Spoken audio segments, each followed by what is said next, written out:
السلام علیکم ورحمۃ اللہ وبرکاتہ۔ سرکار غوث پاک رضی اللہ تعالیٰ عنہ کا مبارک مہینہ یہ چل رہا ہے، 11ویں شریف آنے والی ہے، اور کچھ لوگوں کے جو ہے نا آگے پیچھے ہر جگہ تکلیف شروع ہو گئی ہے کہ غیر اللہ کے لیے کھانا بناتے ہیں اور غیر اللہ کے لیے بنایا گیا اور یہ سب کیا گیا، یہ سب حرام ہے، اسے کھا نہیں سکتے ہیں۔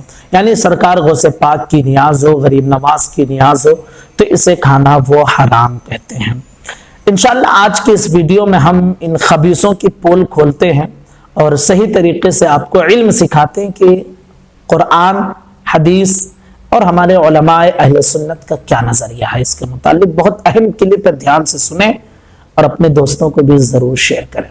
سب سے بنیادی چیز آپ یہ سمجھ لیجئے کہ جو نیاز اور فاتحہ وغیرہ کے لیے کھانا رکھا جاتا ہے یا مٹھائی یا جو بھی میٹھی چیز بنائی جاتی ہے، کھانا تیار کیا جاتا ہے، اس کا کھانا کھلانا جائز اور مستحسن ہے اور کار ثواب ہے، یعنی ثواب کا کام ہے، ثواب ملتا ہے اس کے ذریعے۔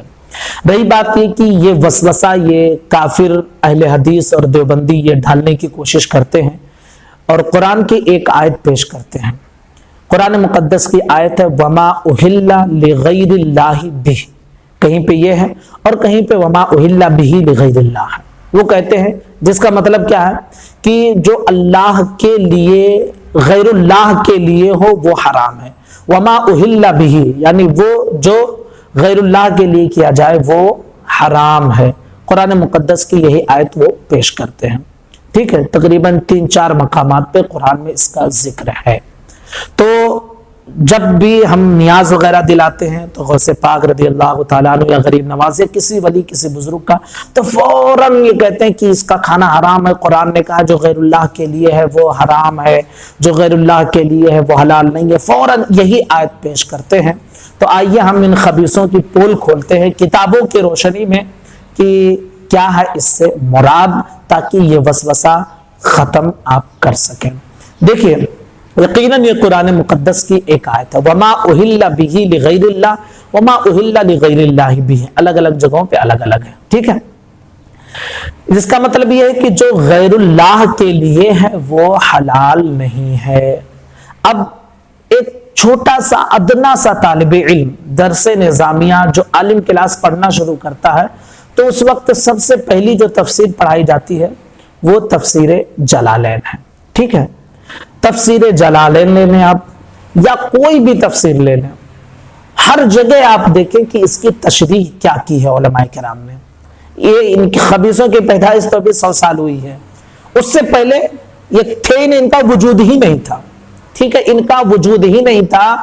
یہ 100 سال کے بعد انگریزوں کی پیدا کردہ اولاد ہے اور اہل سنت تو الحمدللہ حضور کے زمانے سے آج تک ہے اور جب تک مولا چاہے گا تب تک رہیں گے، ٹھیک ہے۔ اب سب نے اپنی کتابوں میں تفسیر اس کی بیان کی ہے۔ میں ملا جیون علیہ الرحمہ جو سلطان اورنگزیب کے زمانے کے بہت بڑے عالم ہیں، ان کی تفسیر تفسیرات احمدیہ کی عبارت پیش کرتا ہوں۔ وما اہل بہ لغیر اللہ کی تشریح انہوں نے کیا کی ہے سنیے، ای وما ذبح باسم غیر اللہ، اس کا مطلب کیا ہے؟ وما اہل بہ لغیر اللہ، جو اللہ کے لیے، اللہ کے علاوہ کے لیے، غیر اللہ کے لیے ہو وہ حرام ہے، یعنی جو غیر اللہ کے نام پر ذبح کیا جائے وہ حرام ہے۔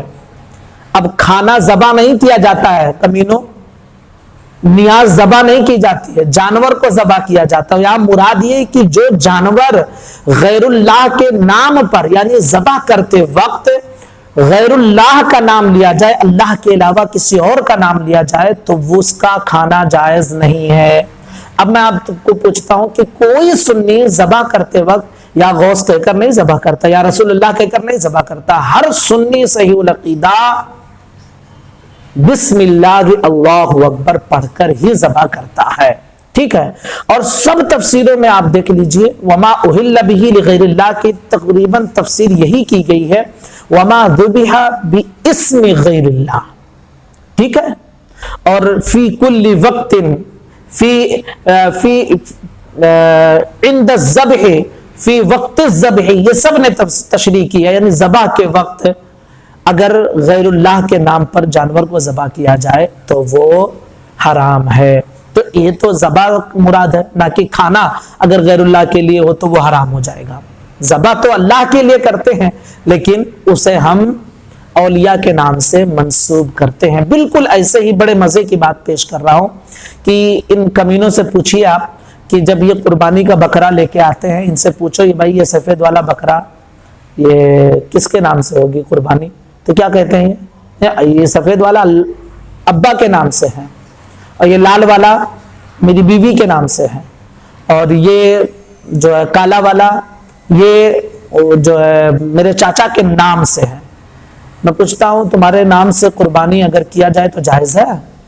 یہ ایک عرفی چیز ہے، کہا جاتا ہے۔ ایسے ہی ہم سنی کہتے ہیں کہ یہ بکرا غوث پاک کے نام کا ہے، غریب نواز کے نام کا ہے، تو ہم صرف ایک نام دیتے ہیں اسے، لیکن جب ذبح کرتے ہیں تو اللہ کا نام پڑھ کر ہی ذبح کرتے ہیں۔ یعنی تم اگر بقرہ عید میں عید الاضحیٰ میں کہو کہ میرے چاچا کے نام سے بکرا ہے، میرے ابا کے نام سے بکرا، تو وہ جائز، اور ہم یہی 11ویں میں کہیں کہ یہ غوث پاک کے نام سے بکرا ہے تو وہ حرام ہے نا، وہ حرام ہو جائے گا۔ تم کرو تو جائز اور ہم کریں تو حرام۔